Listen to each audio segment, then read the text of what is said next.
last night I was able to see the Expendables 4, so let's talk about it.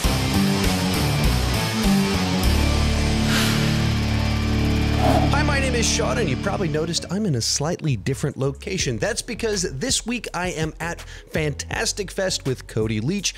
He's in town. We actually went down to 6th Street a couple nights back, and Fantastic Fest started last night, but a new Expendables movie came out, so we actually left the festival to go see Expendables 4, and I really wanted to be more positive on this film. I'm the guy that grew up on 80s and 90s action movies. The Expendables franchise was designed for me. So I love it that we're still kind of getting some of these throwback action films. I'm always rooting for movies like this to be great, or at least recapture some of the magic. And in fact, I know someone that worked on this movie, so I was so excited for him that that got to happen.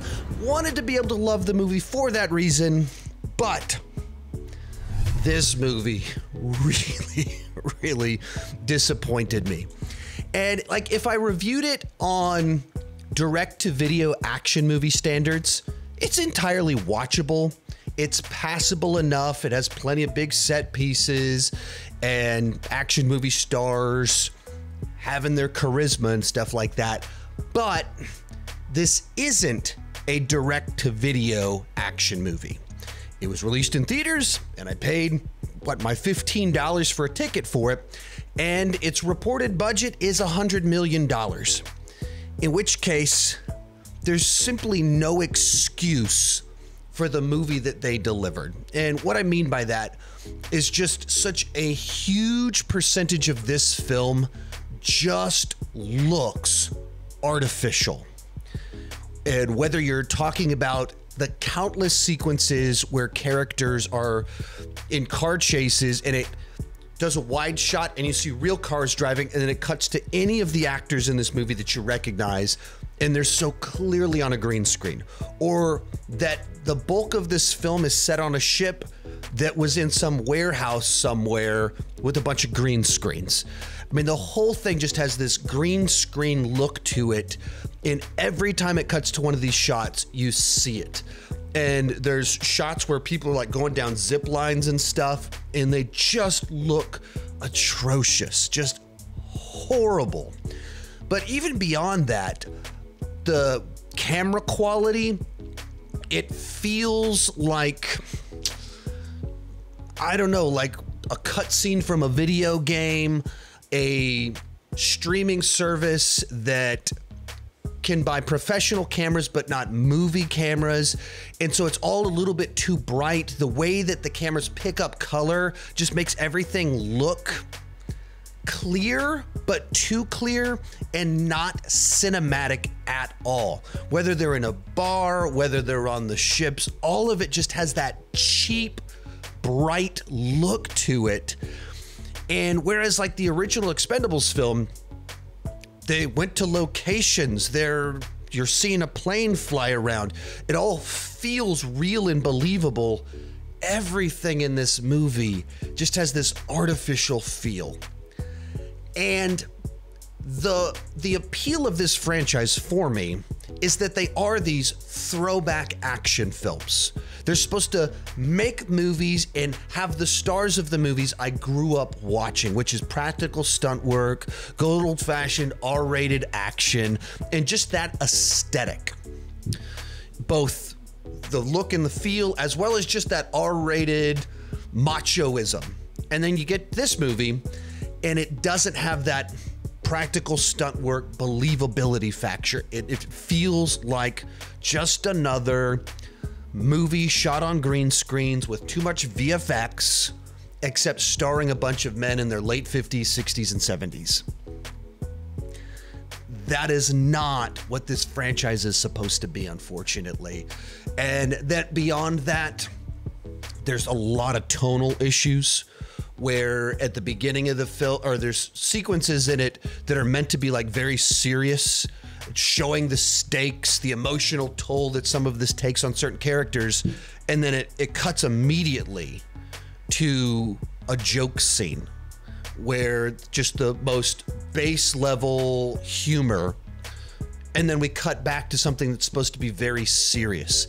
There's a sequence in this movie where like the bad guy, the terrorist, grabs a gun and pulls a kid in, and the dad's like crying, and they're dragging the body of a dead mother in, and the child is just standing there like this. Just no expression, no performance, as his dad is like, oh, don't kill my son, don't kill my son. His mother is lying on the ground covered in blood. Just no expression, and they're like waving guns in his dad's face and in his face. No expression, just a dead face. No performance in what for anyone would be the most stressful imaginable situation. There's just things like that there's just no excuse for the kinds of issues that this film has. And there is potentially some ideas in here with what they were trying to do with kind of, they were pretty open about the fact that this is a pass the baton film with Stallone is 77 years old. He can't keep doing what he was doing before. So it's like, all right, Statham, it's your franchise now. There's a lot of ways to do that would feel right, that you could like, yeah, that's we're passing the baton. We're transitioning the franchise. The way they chose to do it, the way that it's handled and plays out, didn't really work for me.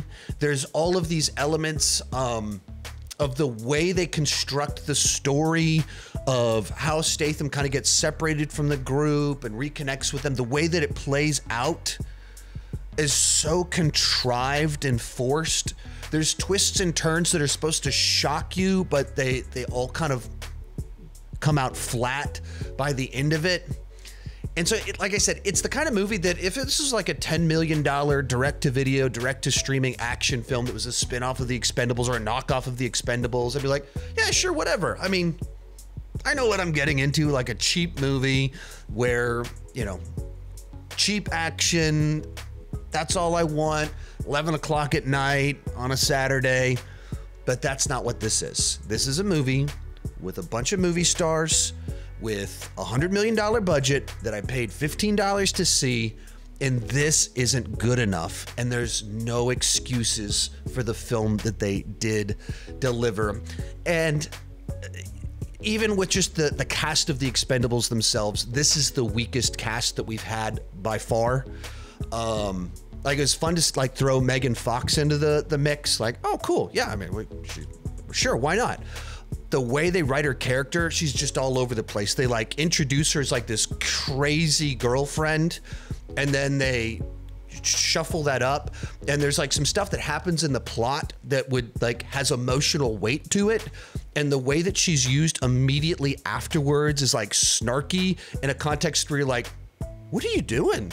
Like, these don't feel like humans, the way they're interacting with each other. And so everything just rings hollow.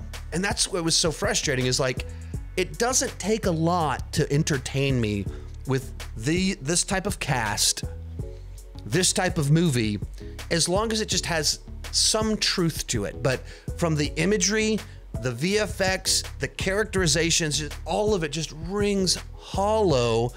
And then you get a bunch of action where you have actors in front of green screens intercut with other stuff, actors on a ship that's not out on water, it's on a green screen, and just totally hollow emotional moments cut with horrible, horrible attempts at humor. And even like half the new people they brought in, I don't know who they are. They brought in like Iko from The Raid and Tony Jaa, who have the Protector, Longbach from 20 years ago, fantastic. You don't see any of Tony Jaa's brilliance in here. You get a little bit of solid Iko moments, but just the way the action's shot, the way that it was all handled, unfortunately, it's disappointing. And it's frustrating because, like I said, I know someone that worked on this movie that's a bit of a friend and a fan of the channel. He was so excited. It was cool to kind of see the behind the scenes stuff and know how hard people worked on it, but the script wasn't there. I don't know if it was a budget thing or where there's just money laundering or whatever. And so everything came out very cheap, but the movie as delivered did not work for me. And I am the target audience. I wanted to enjoy this thing, but I simply don't think it was good enough. On an overall level, we'll go with a C- on an entertainment scale. It's like a 5 out of 10 for me, and you can skip this movie, unfortunately. I hate to do it. I want to be the guy that can defend movies like this, but I just can't defend this movie. Let me know what you guys thought down below in the comments section, and keep talking movies and TV too much.